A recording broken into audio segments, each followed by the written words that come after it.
So there's been this debate for the longest time. Is the custodial system of record or the portfolio management system, whatever you're using there, the center of the firm, or is it the CRM? Of course, it has to be both. Yeah. You can't have one without the other. And so the reality is that the value in the business is not the primary record of the financial asset. Like that's portable. It's the record of the relationship with the client. And that record is something that needs to be enshrined for compliance purposes. It needs to be enshrined for business value purposes, but it's also the thing that drives value.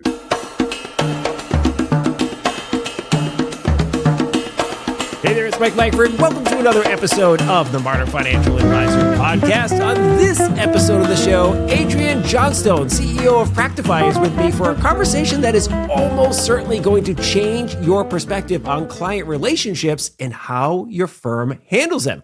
We also dive into the concept of technology as an investment versus an expense. It may sound semantic, but as Adrian explains, it's really not, because of the very nature of what technology can do for your business over time. You're absolutely going to love this episode. Adrian is a high energy guest with a lot of really smart things to share. Now, before we get to the conversation with Adrian, please make sure you take a moment to subscribe to the Modern Financial Advisor Podcast on Apple Podcasts, Spotify, Google Play, Amazon, the YouTube, so wherever you like to get your podcast jam on. And if you have a question or a suggestion for a topic or a guest, hit me up. I'm basically at Mike Langford everywhere on the internet, or you can shoot us an email, podcast@finservmarketing.com. Okay, let's get to the conversation with Adrian Johnstone. Well, Adrian Johnstone, so wonderful to see you. Welcome to the Modern Financial Advisor Podcast. Hey, Mike, I'm stoked to be here. I'm so looking forward to this chat. I've actually been very, excited about this one. Because every once in a while you meet somebody during a prep call and you're like, oh, I'm kicking it off with this guy already. It's not just because we're two incredibly handsome bald men with beards. There's just something else to it, right? I think we really hit it up. I mean, come on. I shaved yesterday, so mine is down. I'm all face. I'm aerodynamic, right? No wind is slowing me down in my game. But I have joked about it. So my grandfather had he went like snow white. It was like the most kick-ass looking, like white hair, white beard and everything. I'm kind of hoping to go that way. And I do have some white coming in. I'm hoping it goes completely white because he just looks so cool with the tan on when he was older. Yeah, it's that thing. I think as the hair thins on the top, it grows out on the face. There you go. Well, a friend of mine once said a lot. She goes, she's like, I'm so jealous of men. She's like, you can change your whole look and vibe like in a couple of weeks with facial hair. You can just decide you can go with a mustache, beard, whatever. Like that is true. It is true. Yeah. And I recently, I've had this beard now for 5 years, and about 6 months ago, I realized I had not seen my face without the beard for years. So I'm like, you know what? My wife and daughter were out. They're doing something. I can't remember. So I'm like, you know what? I'm going to shave today. I'm going to take it off just to see. Whatever. And they came so I'm sitting in the living room. They come through the front door. They see me. And the first thing my daughter says, she's a 16-year-old, she goes, put it back. I don't. And so I will be having this beard probably for the duration now. Once your daughter decides how she likes to see you. My youngest is 15. And I don't think he's ever seen me without a beard. So it's he'd probably wonder who I was. Yeah, who is that guy, right? You could probably just get through security. You'd never notice. Yeah. Anyway, all right. Well, as much as our audience members love to hear us talking about how amazing we look with our facial hair and so forth. By the way, this is a reason why to watch the video, right? If you're listening to this in audio, you got to jump on the video feed. You have no idea. You're missing out. All right. Let's dive right into it because I'm super excited about the things that you're doing at Practifi and the implications of it. So during our prep call, you said that an advisor's CRM is the custodian of their client records. And I absolutely love that you drew that parallel because, every advisor has a deep understanding of the value of the custodian in their business, right?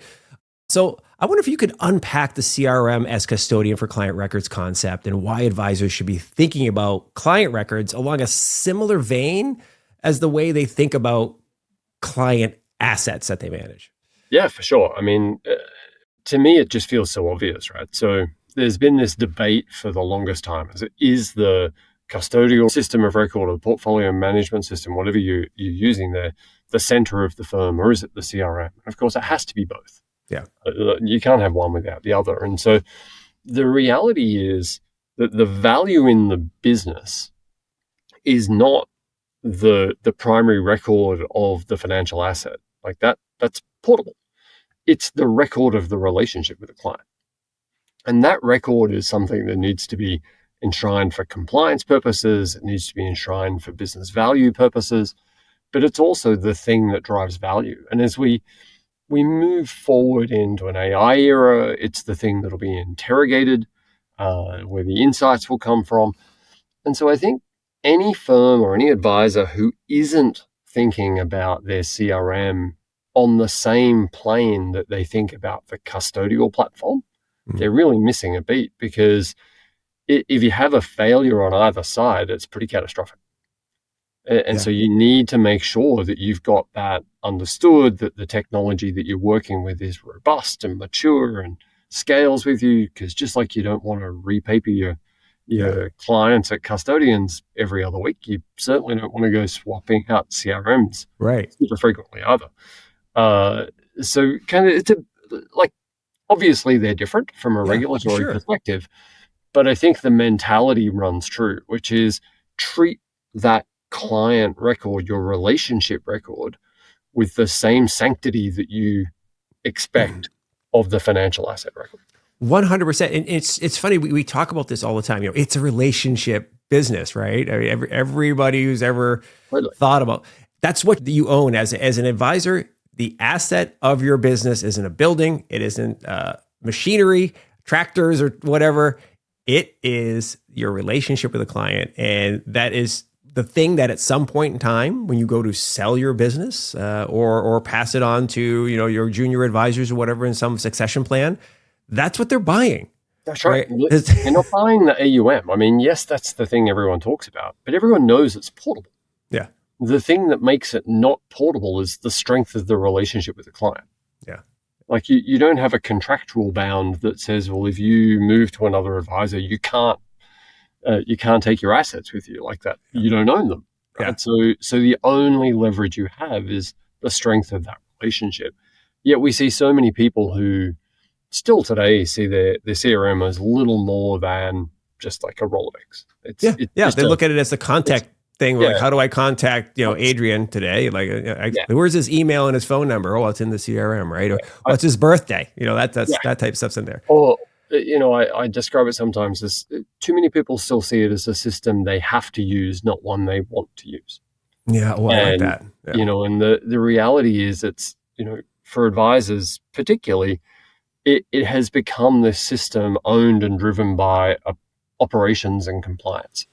It's a tool that is there for a compliant record if there's ever a problem, or it's a tool that's there to put information into so something happens.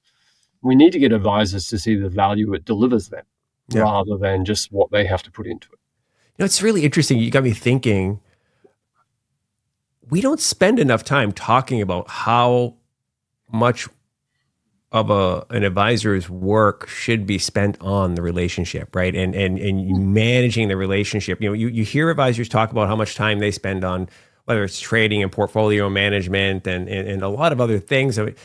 Billing is a pain in the butt for a lot of advisors. There's a lot of operational stuff that goes on in an advisory business. But if you think about the most important thing you should be working on every single day is making sure the relationships you have with your clients are pristine, perfect, and growing and not just getting stale too, right? Making sure they're vibrant relationships, because that's the asset. That's where your money is coming from. Yeah, and I think it's there's this concept that I like talking about, which is thinking about the relationship survivability. From a firm perspective, how does the relationship survive a client service person who has a really tight bond with a client leaving, or an advisor retiring or moving on? How does the firm ensure that relationship survives that change? And it only survives that change if that change feels smooth and transparent. Of course, the thing that makes that possible is the richness that's captured in the CRM. Yeah. Because the client already knows what the asset base looks like. They can go to the custodian and see. What they don't have is all that history and the sense of difficulty in transitioning that weight of movement and the sense of personal loss that would come from transitioning away is the thing that creates that kind of protection. It's interesting.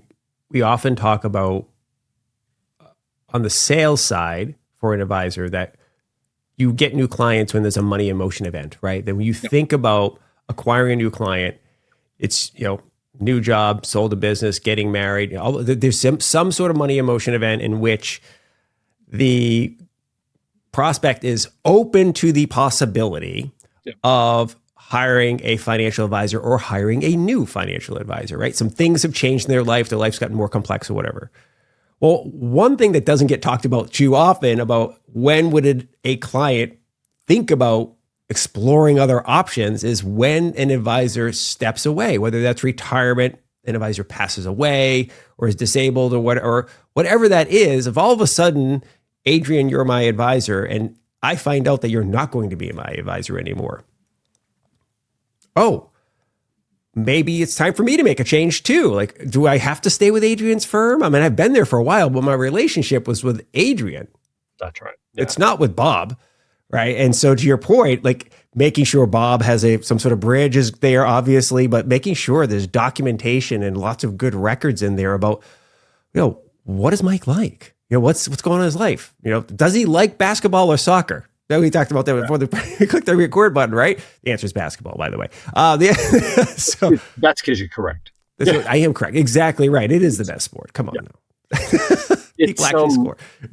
As an industry, I would shudder to think how many column inches have been churned out about intergenerational wealth transfer. Yeah. All this money in motion and the opportunity that generates for the industry because it's mass money in motion. There's so few column inches talking about the generational change in advisors. Yeah. We talk about what next gen advisors are and how they're different, but we're not talking about the fact that huge numbers of advisors who are retiring, their careers go back to before CRM. Yeah. And the records that they have, why did we first start dealing with the Langford family? Well, no one knows. Yeah. And we just always have. And unless we take that information and we enshrine it somewhere, then we lose that corporate knowledge as it walks out the door. And then we lose the value proposition we have to that family. Yeah. We lose the multi-generational thread. And so it's very easy for the next generation on the client side to go, well, there's not really any connectivity anymore. Yeah. And so the bond breaks. And we tend to see people who are reacting at the moment of it breaking, the point of fracture, instead of thinking, well, how do I prevent it from breaking? How do I keep that relationship supple and keep it dynamic? And the way to do that is to capture all of that historic knowledge and then to embed it in everything you do. Yeah.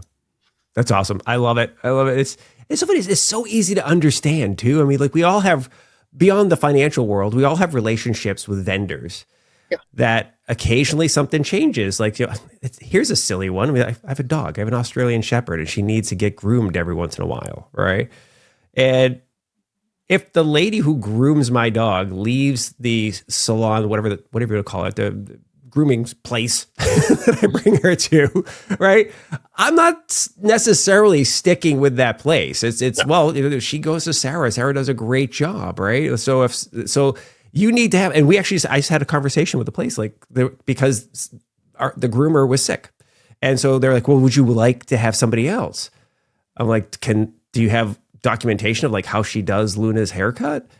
And the answer was no. I'm like, well, then no. Sarah knows what to do here.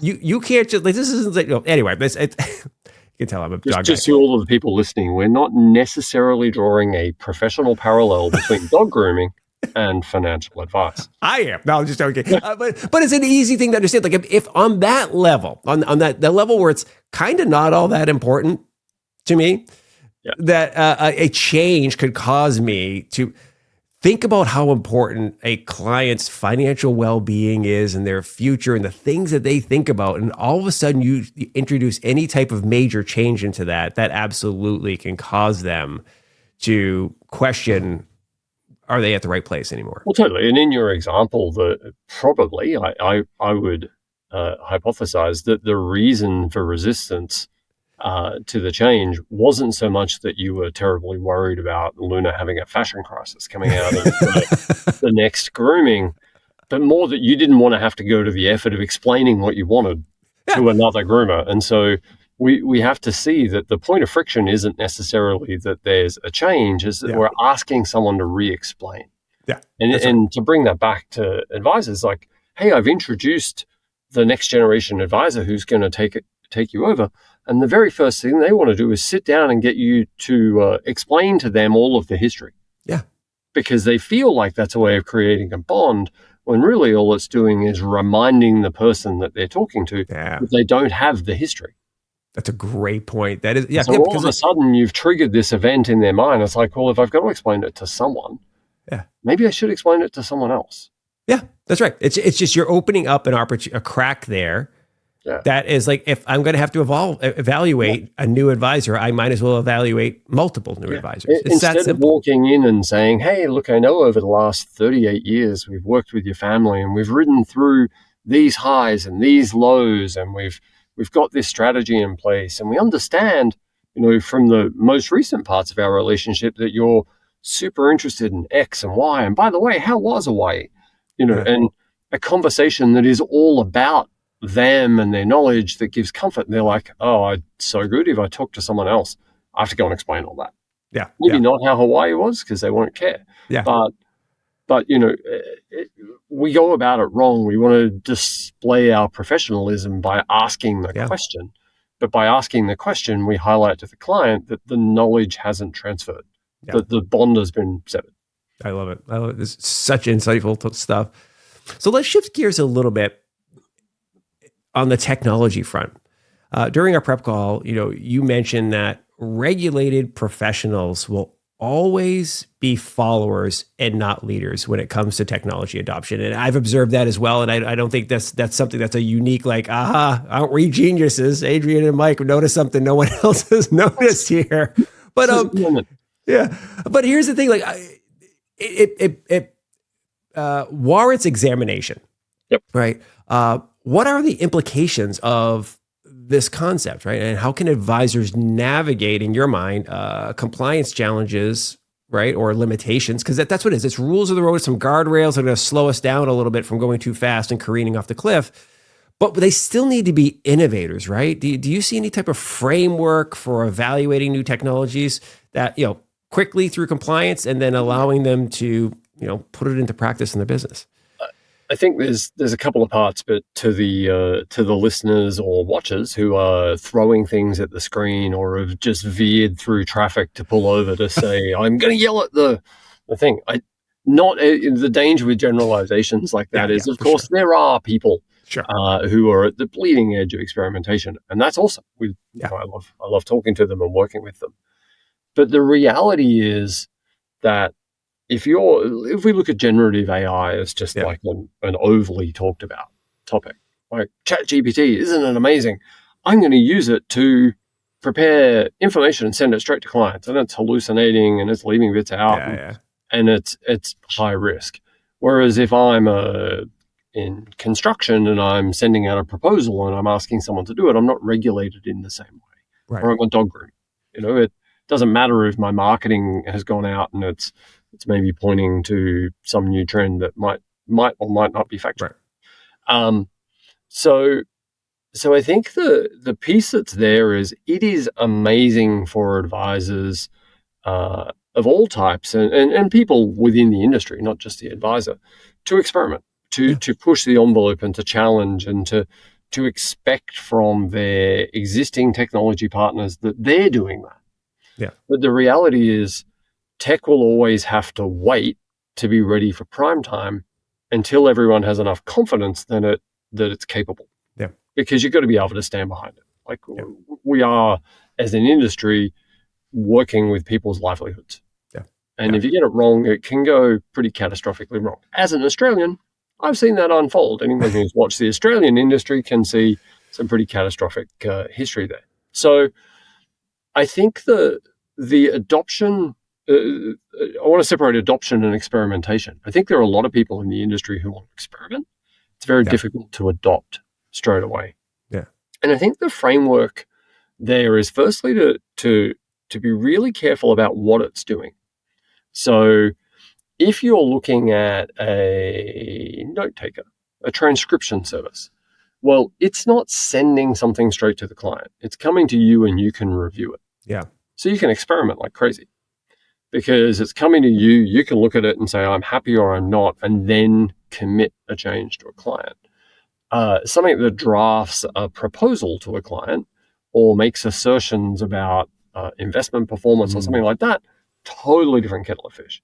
Yeah. Because if you need to dig in and understand it, the effort to understand it is probably greater than just doing the work in the first place.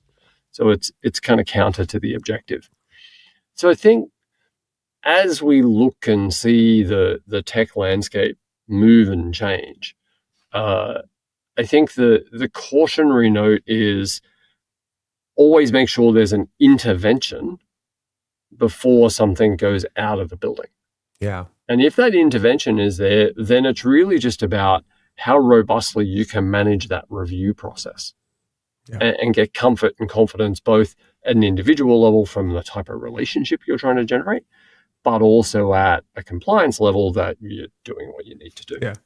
I love the fact that kind of, I guess maybe paraphrase or put it a little bit of a different way, that you highlighted that you really have to think through the consequences of technology, right? So I always jokingly say, like, my limitations as a home improvement person of DIY, of fixing things around the house is like, what are the consequences of me doing a terrible job on this thing, right? Not only how much time is it going to take and so forth, but if I mess this up, how bad of a deal is it, right? So when you think about implementing new technologies in your business, it's easy to think about the promise of like, oh, this could be awesome, right? And of course, you have to think about the consequences. Like, what if I don't do this? Am I going to be left behind, or are we putting ourselves at risk as a business? But it's really important to also think like, what are the consequences of implementing this and something goes wrong? To your point, like, with an AI, and we're going to be talking about AI a little later, but using AI to do some summaries and create some content for you, you need to review it and make sure it's true. Because you mentioned the hallucination thing. Like, I fell victim to that not too long ago with a fun conversation topic of like looking at like, what, going back to basketball, how many teams have won a championship with a player who's over 35 as a starter? And it listed a short summary of teams. Like, that's awesome. That's great. Well, it happened to miss my guy, Al Horford, on my beloved Boston Celtics last year, who was starting games in the finals. And I was so mad somebody called me out. So be careful, right? This is like really important. Not only can it be embarrassing, but you're dealing, again, with really important stuff. The consequences of you getting something wrong as you lose a client, regulators come in and tell you, oops, you're in big trouble. All that type of stuff could happen. So you do have to be somewhat careful. And you've got to be careful with what the promise is. Like there's a very pervasive line running in LinkedIn at the moment. It's like, well, if you're a database system, so a CRM as an example, portfolio accounting platform, well, your days are numbered because advisors will be able to build their own with AI. Now, I mean, advisors have been able to build their own with second, third, fourth, fifth generation coding languages. Like that promise has always been there. And yes, AI will make that coding journey simpler, but doesn't take away the risk, doesn't take away the distraction, doesn't take away the upkeep, doesn't take away all of those things. And so you got to balance the promise with the value. And I think when you look and you see major technology providers, I saw a headline yesterday that Microsoft is saying that 30% of code is now built with an AI. So someone with all of the technical capabilities of Microsoft is still only using it to build 30% of their code. I don't feel like an advisor is going to be building the next CRM tomorrow. No, 100%. Because the risk is so high and the knowledge curve is so high, and it's such a massive distraction from what they got into the industry to do in the first place. Well, that's exactly right. Like this is not your core competency is not thinking about what should a CRM look like, how should it work, what records should be in there, what records shouldn't be in there, all this type of stuff. How should it interface with other systems? Like that is not something you want to be thinking about. And the other thing you miss when you do any of that type of stuff is you miss the value that like Practifi has, which is because of your unique position, you get to see into multiple firms of different sizes, a lot of different you get to see how other advisors are using the platform. If you're doing it, rolling your own, as they say, you're not seeing that. You've got a siloed view, and you might be thinking, this is awesome. It's built specifically for me. But you might be missing so much other amazing value that a solution like Practifi is picking up because it has access to the rest of the world. Yeah, absolutely. I think it's back to your DIY example. It's like, maybe the aesthetic things are okay, but I probably don't want to put the second story balcony on my house and invite all my friends out there to see how strong it is. Well, come on, Adrian. I did buy a nail gun. It's pretty awesome. I know how to use it's just waiting. It's sitting in the garage waiting to come and bust it out. I bought a nail gun and I've only had 4 trips to the emergency room. Oh my gosh, it's too funny. All right. Well, staying on technology here, I want to talk about another thing you said that really just, it is one of those things where I did a little bit of like a fist pump. I love hearing it. You urged financial advisors and wealth management executives to view technology investment as the most scalable employee your business has, and they should stop thinking about it only as an expense. Yeah. I personally could go off on violent agreement for like 20 minutes on this. But I want to let you cook first. I want to let you do this. Make your case. Why is this the most scalable employee your business has, and that should be thought of as an investment versus an expense? Yeah, I'll come at it the other way around. I think whenever you think of technology as an expense, you're always looking to how you minimize it. Because that's the mentality of an expense. I want the fewest expenses. Therefore, how do I minimize it? Yeah. The challenge with most technology is that the point of maximum value for a lot of firms is the day they buy it. And then they start trying to think about minimizing the whole time. We need less of this, we need less of this. And technology evolves massively. So if I think about just my own knowledge curve, I think about what I know today versus what I knew 6 months ago, it hasn't moved that much. Like my knowledge has gone up with my experiences, whatever. To think about what Practifi could do 6 months ago and what it can do today, that curve is radical.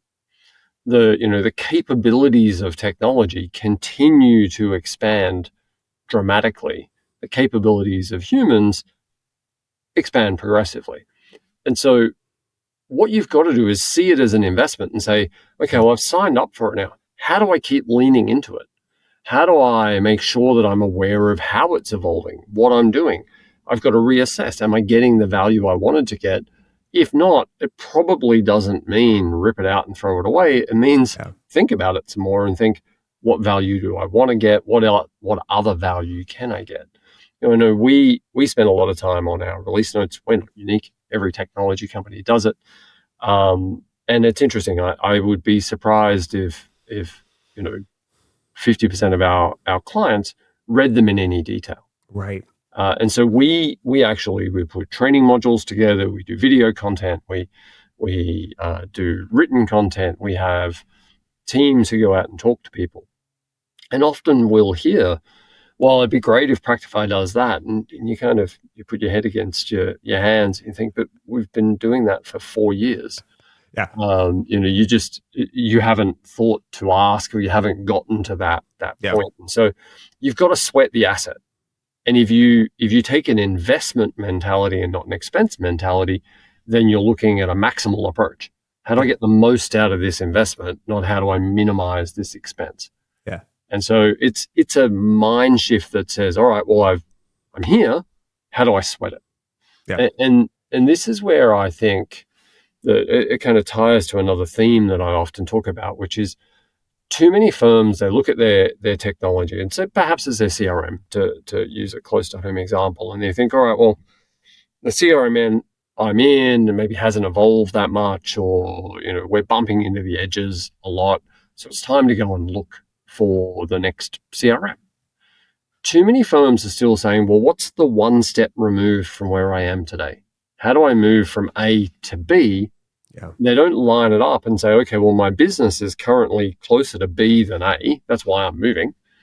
But my aspiration for my business over 3 to 5 years is to get to Q.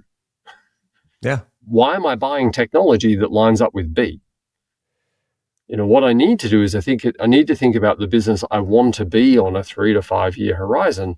And I need to invest in technology that is going to go on that journey with me, because otherwise you consign yourself to changing tech every time your business evolves in a phase. And we just see too much of that. We see people who are saying, well, it feels like a big shift to go from A to D, so we're going to stop at B. Yeah. I was like, okay, but now 2 years from now, you're going to be going to C, and then 2 years after that, you're going to be going to D, and the financial costs, the business disruption, the staff impact, the change management overhead, all of those things are going to be repeated time over time. Instead of making an investment to a technology that will scale with you. But you got to see it as an investment. You got to then lean into it on the way and kind of apply some muscle. Yeah. Instead of just sitting there going, "Oh, it costs a lot." Well, it's really interesting. I think you're so right. The thing you were saying is basically a lot of people think about buying technology to solve a problem, a pain point they have right now. And then once they solve that pain point, like, okay, great, you've alleviated my bloated, contact list thing that I was doing, this rudimentary, CRM. I need something a little more flexible. They bring on a little more powerful one. And they basically take all the same data they have and put it in there and spend relatively little time exploring what else is possible. How much time can this save me? How can this help me, expand my business by winning new clients or increasing share of wallet with existing clients, whatever that is. They spend relatively little time doing that.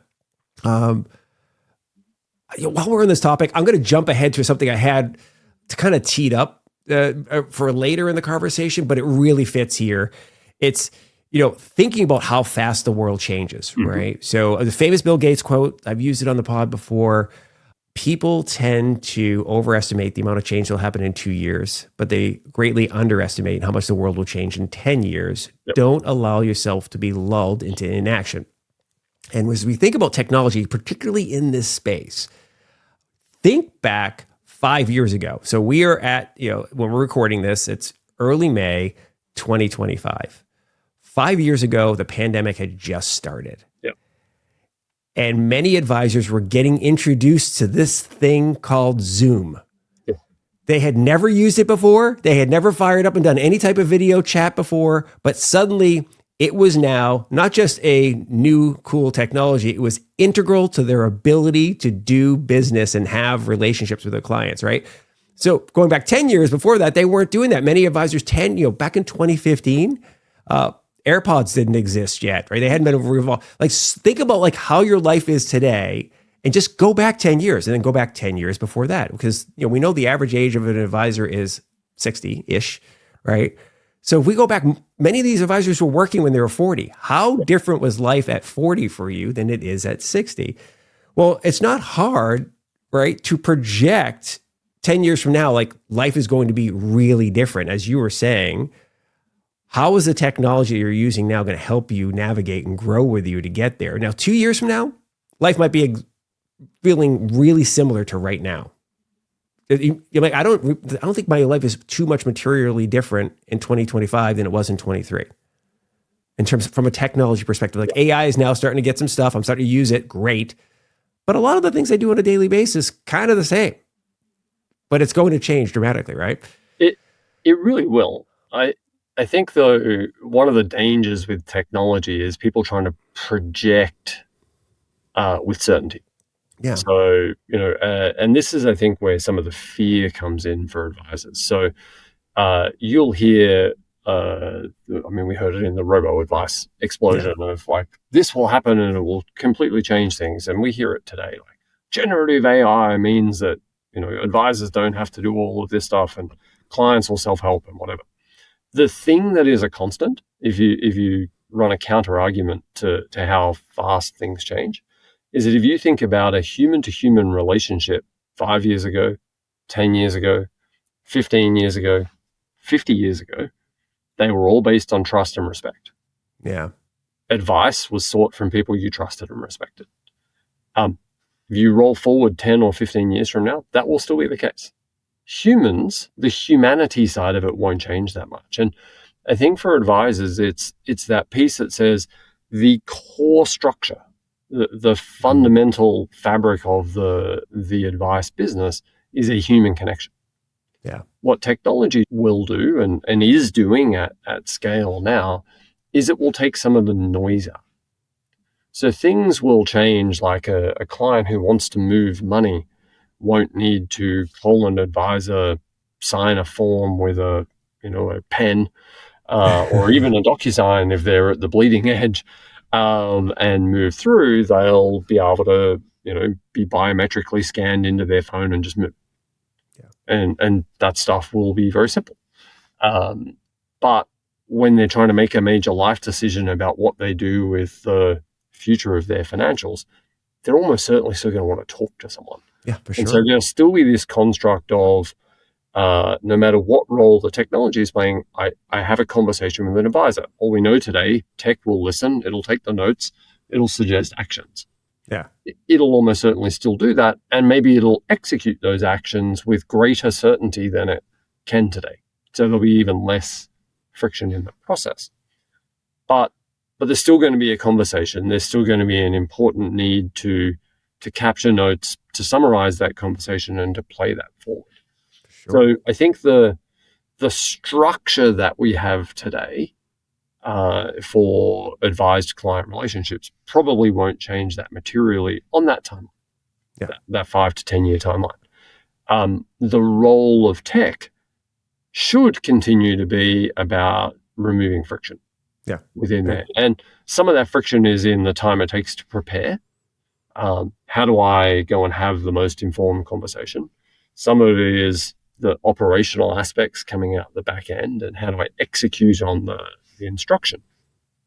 And some of it will be and is already growth related. How do I find the next person to help and all those sorts of things? But whenever, even if you look at movies that project the future in some dystopian world, there's still a human-to-human interaction that's playing out just with a fancy touchscreen. It's or a voice-activated something, but a robot who cleans up. But all of that tech will evolve and change, but it will evolve and change around the advised client relationship. 100%. It's especially since in many cases, if not most, your relationship isn't just with one human being. Yeah, it's a couple, right? It's a family relationship, and oftentimes, and we always talk about, you can go and ask a robo advisor or whatever the latest AI tool is, a question, and it give you an answer, and eventually it's going to get really good at giving you answers.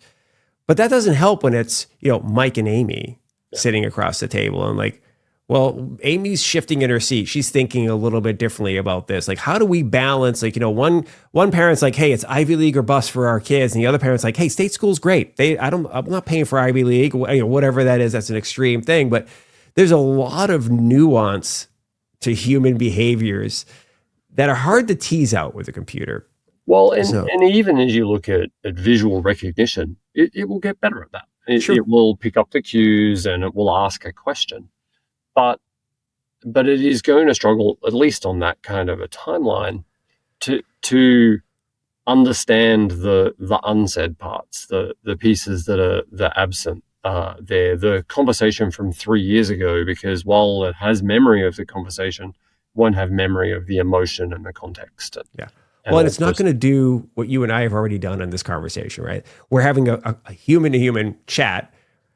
And we're looking at each other, and occasionally I see your face like, oh, he's digging what I just laid down, right? He really understands. He's laughing about it or whatever. Like, okay, so that we can feed into that a little bit. Or you kind of made a little face like, oh, he's going to disagree with me a little bit or add something to this. Like, that's great. You can feel that as people. We've got millions of years of evolution learning how to pick up on facial cues with each other, right? Yeah.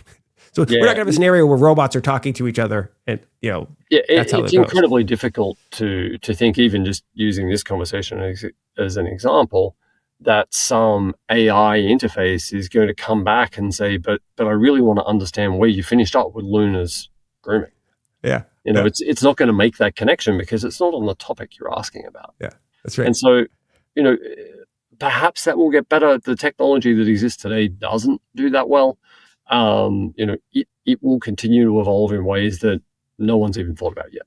Sure. But I don't conceive a future where that human-to-human aspect goes away. No, I agree 100%.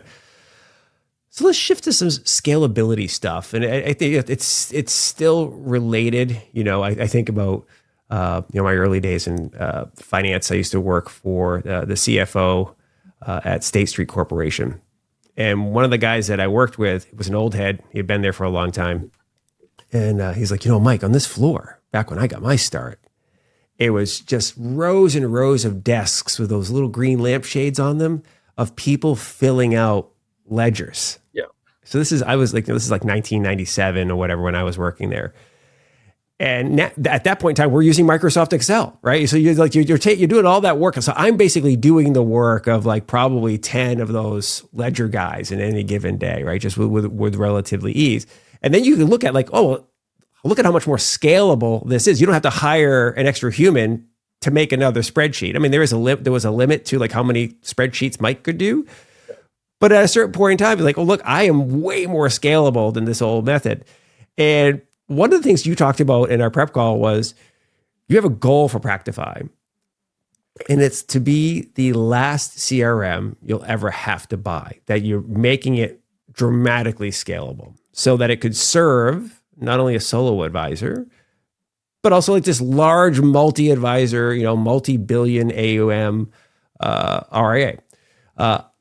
How is that possible? What makes it, I want to dig into this type of stuff. Like what makes something like that work? Because, a lot of people can't understand like, wait a minute, at some point in time, I get off Excel and I get into some other tools, right? To do stuff. How does Practifi get into that? Look, I'd like to say it's because I'm just amazingly smart, but that's... Well, you are. Well, that's a given. No, I think when you look at technology, you've kind of got to look at it at layers. This is somewhere that, people are still wrapping their heads around when they think about the evolution of AI. But you got to look. There's an infrastructure layer, there's a performance layer, there's security layers, there's all of these things that are there, and then there's the data model within the application itself and how extensible that is, and what changes in the relationship over time and how that expands as businesses get larger.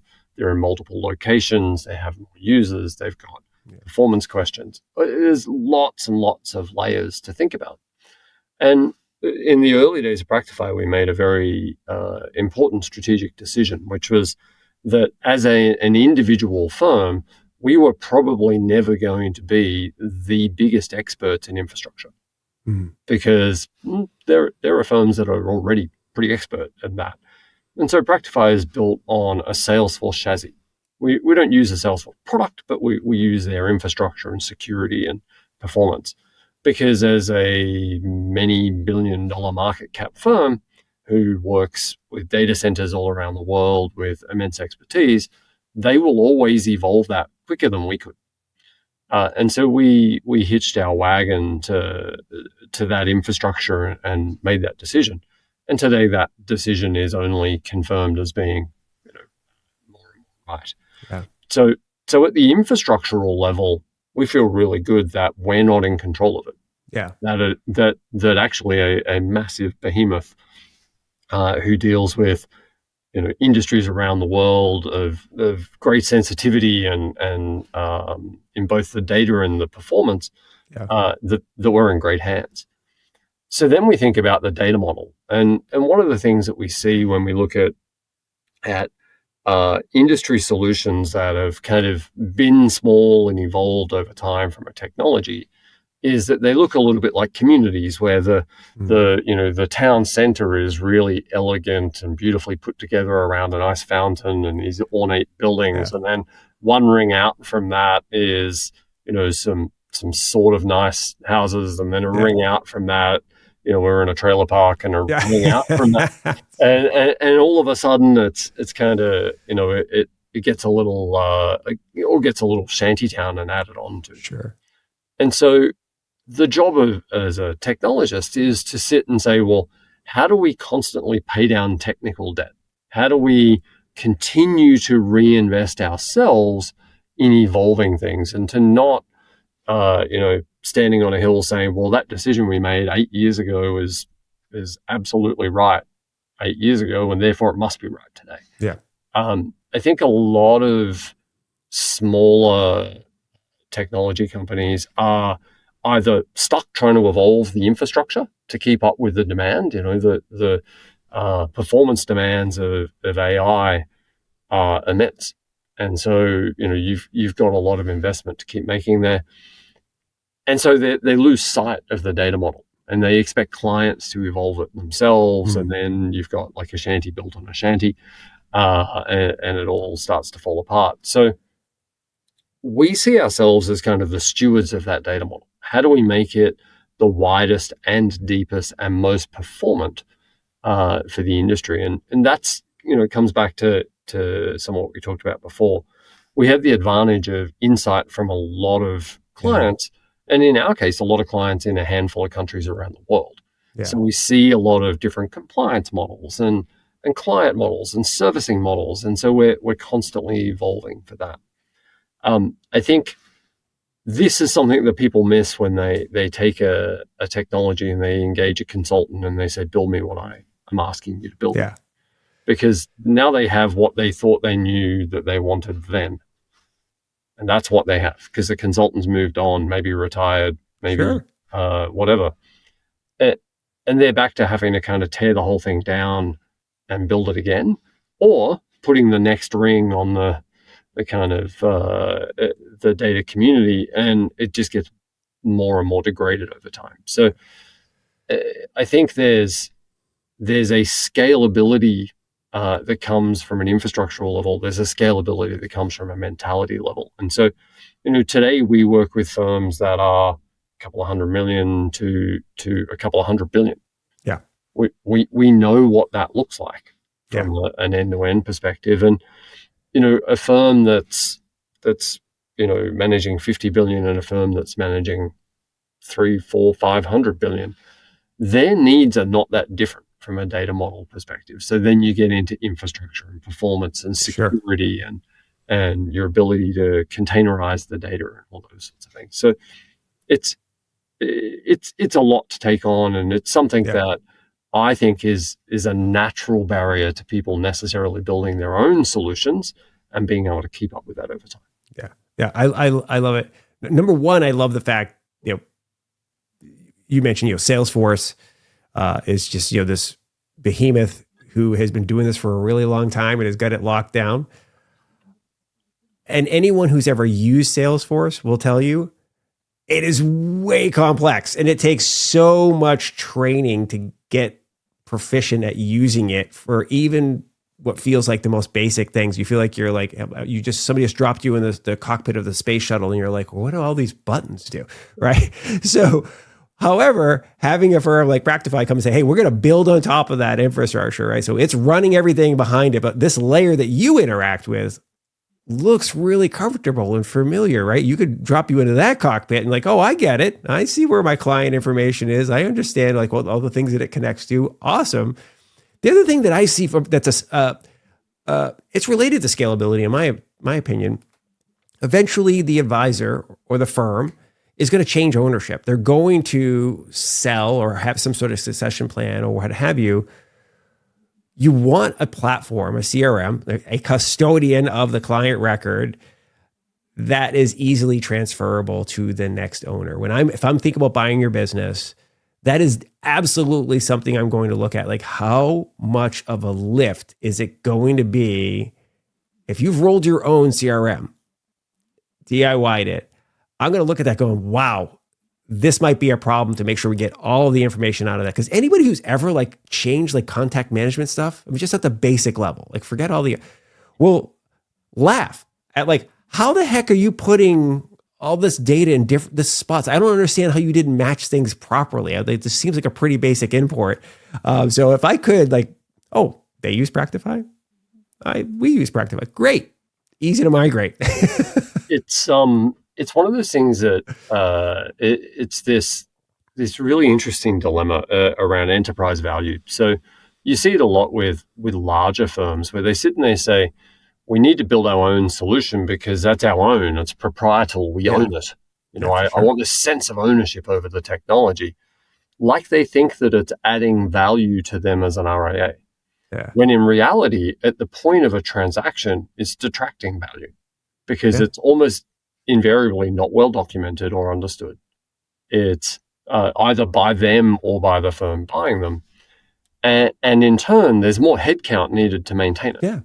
So it is a greater expense without inherent embedded value that makes a transaction more complex to both complete and then execute. Yeah. And so it's one of those things that's, it's like, guys, do you understand where the value is in the content, right? Not in ownership of the code. The technology. Right. Well, the company that's going to acquire you someday is not a technology company. It's going to be another RIA, right? Or some sort of roll up to whatever it is. But I assure you, it's not Microsoft buying your RIA firm someday. So they help you with the code. All right. So I know we only have a couple of minutes left with each other. A question I didn't anticipate asking, but I want to make sure I ask it. Magic wand question. Mm-hmm. As you look at the industry as it is today, and the way that you and Practifi interact with it, if you could wave a magic wand to like make one change or one improvement, what would it be? I'd wave my magic wand and I would institute a standardized integration language across all technology. But one of the greatest frustrations, and really understandably for advisors, is they think we've got all this great technology. Why can't it just plug and play? Yeah. And if there are people out there who build systems in the middle that you kind of plug into and translate, do all that kind of stuff, that's just another thing to buy. Why can't everyone just say, well, here is a standardized data model that we can all talk to and go from that? And I know down in Australia, for connectivity between banks, between retail banks, there is a standard, it's called LIXI, the Lending Institute's XML interface. Okay. And all of them got together and agreed that they would all comply with a standardized model. Yeah. I would love to see that for wealth, so that advisors could genuinely have that portability and say, well, I want to move from here to here, here to there.